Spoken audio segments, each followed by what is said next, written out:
Polícia brasileira identifica os culpados em menos de 10% dos homicídios. Nos Estados Unidos, esse percentual chega a 65%, enquanto que no Reino Unido, a polícia descobre a autoria de 90 em cada 100 assassinatos. De acordo com especialistas, uma das principais causas para a impunidade nesses casos é a deficiência na perícia criminal. Na região metropolitana do Rio de Janeiro, 2 prédios do Instituto Médico Legal já foram interditados e outras unidades de polícia científica sofrem com a falta de estrutura. Você vai ver agora imagens exclusivas que mostram como a crise no setor não só prejudica as investigações, mas também desrespeita a população. A reportagem é de Pedro Neville e Marcelo Gomes. O corpo de um homem em cima de uma maca, exposto ao sol. Ao lado, sacos de lixo. Com as portas abertas, qualquer pessoa poderia entrar e até tocar no corpo. Do lado de fora, outra maca suja com material orgânico.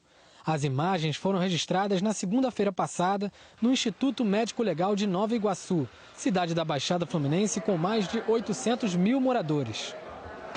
Eu estou vindo procurar meu parente aqui. Encontro esse corpo aí. Ele já está há muito tempo aí?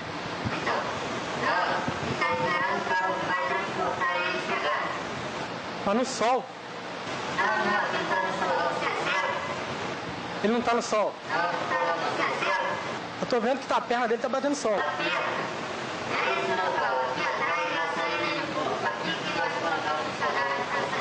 Tá bom. Este perito legista aposentado da Polícia Civil do Rio classificou a cena como absurda. É uma cena dantesca. Nós temos coisas que são piores do que pocilgas. E, veja bem, se deixar um cadáver daquela maneira, exposto, parte dele ao sol, porque faltava a telha, completamente exposto ali à visão de qualquer pessoa que passe. Isso é um desrespeito à pessoa que morreu e especialmente à família. O normal seria o cadáver estar numa sala fora das vistas das pessoas, com refrigeração. Na recepção do IML de Nova Iguaçu, pessoas que tentavam liberar corpos de parentes para o enterro reclamavam da demora no atendimento e da falta de conforto. O bebedouro e os banheiros estavam sem água. E apesar dos 2 aparelhos de ar-condicionado, fazia muito calor. A gente está aqui desde 6 horas da manhã. Isso é uma abuso, isso que eu estou falando. Daqui a pouco vai dar hora para ser enterrado. Cadê o corpo? Cadê que a família pode ficar o último momento ali da pessoa? Em outras unidades do IML, na região metropolitana do Rio, a situação também é precária. Em Itaboraí, o prédio está interditado há 8 meses, por falta de condições técnicas e sanitárias. Os mortos estão sendo levados para o IML de São Gonçalo, a mais de 20 quilômetros de distância. Em Duque de Caxias, cidade com 900 mil habitantes na Baixada Fluminense, a unidade do IML foi fechada para obras na semana passada. Segundo peritos, das 22 geladeiras para conservação de cadáveres, apenas 8 estavam funcionando. Os mortos são levados para o IML no centro do Rio, uma viagem de mais de 30 quilômetros.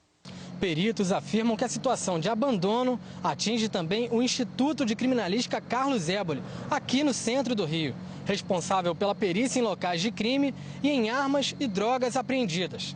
A Globo News teve acesso a um relatório da Associação de Peritos do Estado do Rio, que denuncia a falta de estrutura no local.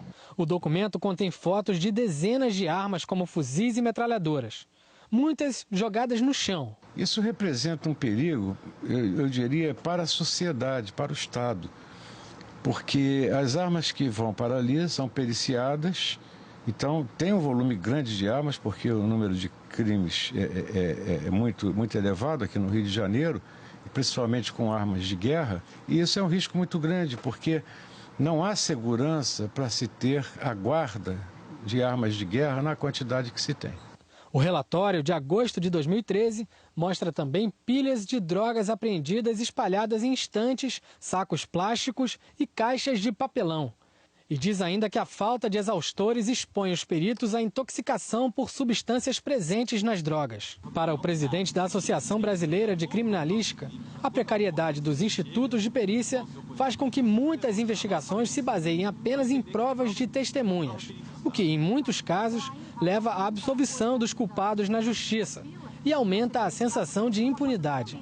O que a gente tem visto é que investigações que se baseiam muito em prova circunstancial e não se respaldam em provas materiais, elas acabam sendo contestadas na justiça. Um exemplo disso é uma pessoa que confessa um homicídio numa delegacia e quando chega na frente do juiz alega que foi torturada.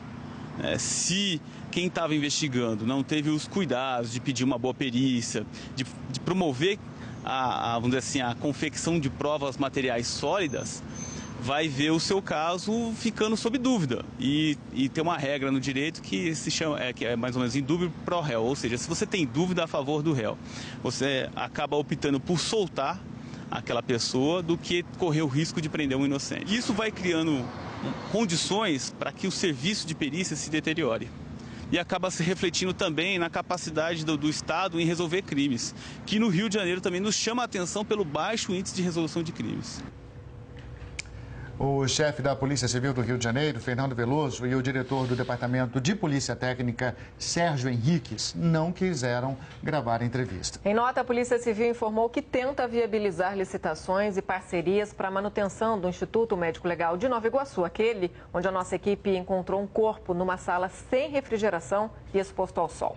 Por enquanto, somente as necropsias do dia estão sendo feitas no local. Cadáveres não retirados até às 5 da tarde são encaminhados ao ML sede no centro do Rio de Janeiro. A polícia não comentou a falta de refrigeração, de água e a falta de controle de acesso ao recinto onde ficam os corpos que são liberados para enterro. Segundo a polícia, o ML de Itaboraí, que foi interditado pela Vigilância Sanitária no ano passado, aguarda apenas a liberação do órgão para ser reaberto. O IML de Duque de Caxias, que foi fechado na semana passada, já teve os reparos realizados e vai ser reaberto hoje à tarde, isso de acordo com a nota. E em relação às dezenas de armas amontoadas e sem qualquer vigilância no Instituto de Criminalística, Carlos Éboli, a Polícia Civil disse que, depois de serem periciadas, as armas são encaminhadas à Divisão de Fiscalização de Armas e Explosivos. Pois é, e lá, então, elas ficam armazenadas como provas de crimes até que a Justiça autorize a destruição delas. E as drogas também dependem da autorização judicial para serem incineradas. De acordo com a nota, no ano passado a Justiça autorizou a incineração de 30 toneladas de drogas que estavam no Instituto de Criminalística. A Polícia Civil não comentou o relatório da Associação de Peritos, que critica a ausência de exaustores que evitariam a intoxicação dos peritos.